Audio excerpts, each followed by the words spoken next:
ತಾರೀಕು ತಿಂಗಳ ಕೆಲವೊಂದು ಕಾಪರ್ ಕ್ಯೂಬ್ಸ್ ಕಳ್ಳತನ ಆಗಿತ್ತು. ಅದರಿಂದ ಸಲುವಾಗಿ ನಾವು FIR ಕೂಡ ಮಾಡಿದ್ದೀವಿ.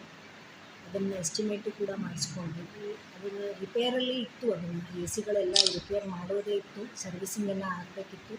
ಅಂಥ ಟೈಮಲ್ಲಿ ಅದು ಕಾಪರ್ ವೈರ್ಸ್ ಬಂದ ಔಟ್ಸೈಡ್ ಆಫ್ ದ ಬಿಲ್ಡಿಂಗ್ ಎಲ್ಲಿ ಕನೆಕ್ಷನ್ಸ್ ಬರ್ತವೆ ಅಲ್ಲಿಂದ ಕಳ್ಳತನ ಆಗಿರುತ್ತದೆ. ಸೊ ಅದಕ್ಕೆ ನಾವು FIR ಮಾಡಿ ಎಲ್ಲರಿಗೂ ಕರೆಸ್ಕೊಂಡು ಪಂಚನಾಮ ಕೂಡ ಆಗಿದೆ. ಸೆಕ್ಯೂರಿಟಿ ಗಾರ್ಡಿಗೂ ಎಲ್ಲರಿಗೂ ಸ್ಟ್ರಿಕ್ಟ್ ಇನ್ಸ್ಟ್ರಕ್ಷನ್ ಆಗಿದೆ. ಯಾರ್ಯಾರು ಅದರಲ್ಲಿ ಇನ್ವಾಲ್ವ್ ಇದ್ದಾರೆ ಅದರ ಮೇಲೆ ಸ್ಟ್ರಿಕ್ಟ್ ಆ್ಯಕ್ಷನ್ ತಗೊಳ್ಳೋಕ್ಕೆ ನಾವು ನೋಡ್ತೀವಿ.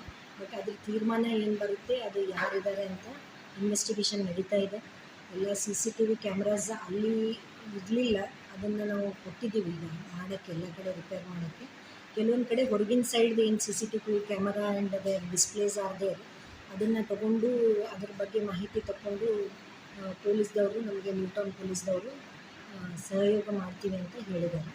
ಸೊ ಆ ರಿಪೋರ್ಟು ಅದು ವರದಿ ಬರಲಿ ಅಂತ ವೆಯ್ಟ್ ಮಾಡ್ತಾಯಿದ್ದೀನಿ. ಈಗ ಅದನ್ನು AC ಎಲ್ಲ ಕೂಡ ರಿಪೇರ್ ಮಾಡಬೇಕು ಅಂತ ಗೌರ್ಮೆಂಟಿಗೆ ಬರೀತೀವಿ. ಬರೆದು ಅದನ್ನು ಮಾಡಿಸ್ಕೊಂಡು ಮತ್ತೆ ನಮ್ಮ ಕೆಲಸ ಎಲ್ಲ ಮುಂದುವರಿಸ್ತೀವಿ.